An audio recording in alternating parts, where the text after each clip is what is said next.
If you guys want coins for FC24, make sure you check out MMOEXP.com. Their link is down in the description. They're very fast, they're very cheap, they're very reliable, and if you use my code Rema, you can get yourself a lovely 5% discount.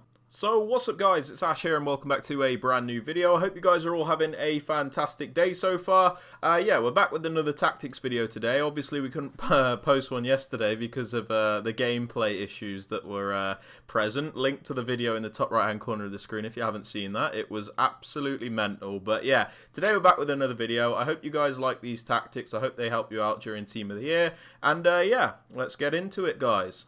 Alright then guys, so these tactics are for the 4-1-2-1-2 narrow. So starting off with the defensive style, as always I have this on balance. Now I like to have this on balance because I feel like it gives me the best control over my defenders. So if I want to press my opponent and then be aggressive, for example, I can do that. And then if I want to like drop back and then maybe be a little bit more passive, I can also do that. So it does give me more control, which is why I like it. You guys can use some pressure tactics, however, if that is more suitable for you. Now moving on to the defensive width, guys, we have this on 40. Now I think it's good to have a primarily narrow and compact defense to block out all of those attacks through the middle. You don't want to give your opponent loads of space through the middle because they'll just rip you to shreds. But at the same time, you also don't want to give them too much space down the wing, you know? So you have to go for this balance where you block out the middle so your defense is nice and compact, but then you still have a bit of width to cover the wider areas in case an opponent goes down the wing. And you know, a lot of the time people will do that because that's the only way you can really attack in this game a lot of the time.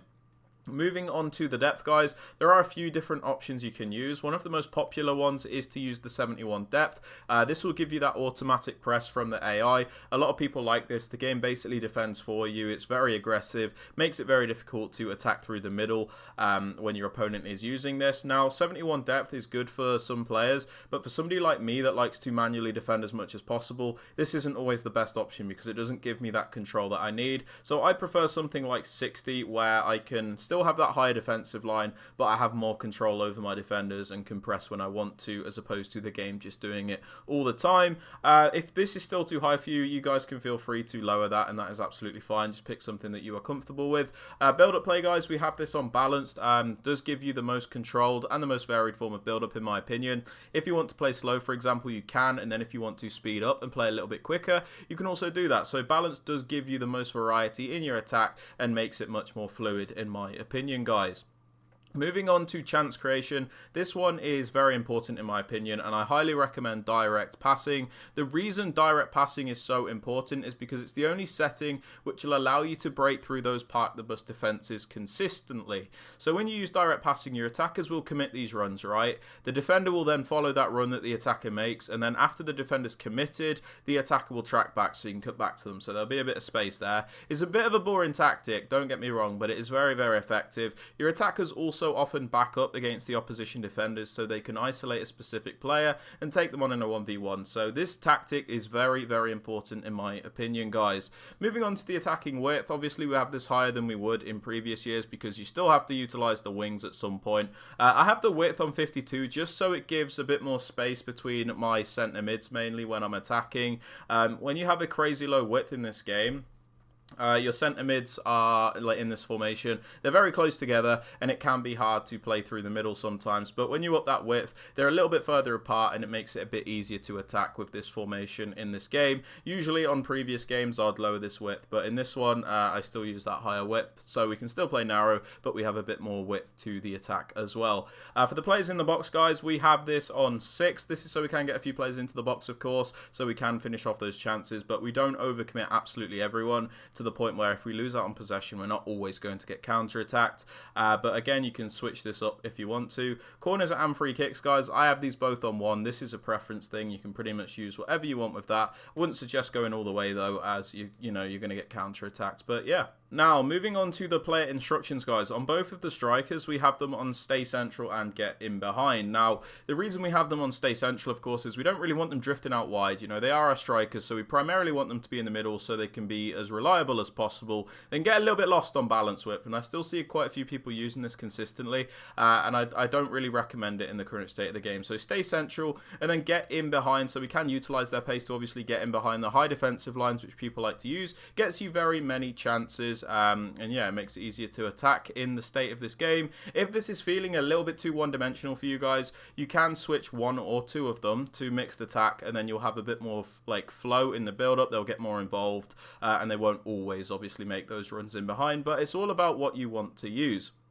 Now for the cam guys, we have them on come back on defense and get into the box for cross. Now I'm not always the biggest fan of defending in that 4-4-2 shape, but what I will say is I think it's important with this formation purely based on the fact that it is extremely narrow in its shape. So this will make it much better in defense because we'll have this player coming back to defend as a left mid in the 4-man midfield, which means we'll have really good coverage of the central areas when we're defending with the 2 centre mids, and then we'll have the left mid and the right mid to cover the wings. So the opponent is not going to be able to just utilize all this space, which you'll see down the wings with this formation. You can see on the screen here there is a lot of space down the wing, and we don't want that. So pop this player and come back, and then we also pop them on get into the box for cross, so they're not hesitant to get into the penalty area. This is really useful because they can be extremely static on balanced crossing runs, and yeah, they're not too effective. Now for the left centre mid guys, I use a more box to box style midfielder. So on this player we leave them on the default settings, and then we pop them on cover centre.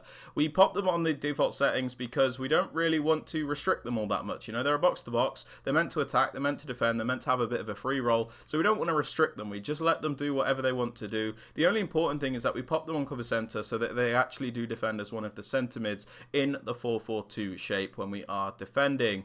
Now for the CDM guys, this is the most defensive minded player in this midfield. So on this player we have stay back while attacking, cut passing lanes and cover centre. Stay back, obviously we don't want him flying forward if he's a more defensive minded player. Cut passing lanes is super useful because it means they're always going to be looking to break up the play and regain possession for us. And then cover centre, so like the left centre mid, this player will defend as one of the centre mids in the 4-4-2 shape guys. Moving on to the right centre mid, because I said this defends in a 4-man midfield, on the cover wing instruction, this player will actually defend as a right mid as opposed to a right centre mid, which means you can actually use an actual attacker here, as you don't have to worry too much about this player's defensive stats, as it's not too important. So we're going to use this player as an extra attacker essentially, and we pop them on get forward, get into the box across, and then cover wing, so we will defend as a right mid in that 4-4-2 shape. I would suggest somebody with a high work rate as well if you can get it, so Griezmann's perfect, so you get that maximum contribution in both the attack and the defense, and they're not too slow to track back when they have to. But yeah, so if you're confused about the 4-man midfield, in my case Rodrigo will be the left midfielder, Gayoro left centre mid, Tchouaméni right centre mid, and then Griezmann right mid. Moving on to the fullbacks guys, on the more attacking minded fullback, doesn't matter which one, can be your left back or your right back. Because this is still a narrow formation, it's important to add that extra width to the team to give you that extra option, to give you that extra angle, and to stretch out the opponent's defense, to give the more narrow players space as well. Because obviously if there's no width in your attack, there's no reason for the opponent's defensive line to be extremely wide and stretched, you know, so it's just really congested. But having this player on balanced overlap will stretch out that defensive line, and it makes it easier for you to attack through the middle as well as down the wing. So this is really effective. For the other fullback guys, doesn't matter which one, the more defensive one, stay back and overlap, so you have at least 3 defenders back at a time, and then when you send them on the run forward, they'll make the overlapping runs like the other fullback. For the 2 centre backs, we leave them alone, and the keeper, I also leave them alone, but you can do comes crosses and sweeper keeper if you would like. But yeah, they're my tactics for the 4-1-2-1-2. If you guys have enjoyed or found this video informative, please be sure to drop it a thumbs up, sub to the channel if you are new, and yeah, don't forget to turn on those notifications. And I hope you guys have a fantastic rest of your day, and I'll catch you all in the next video. Peace out guys.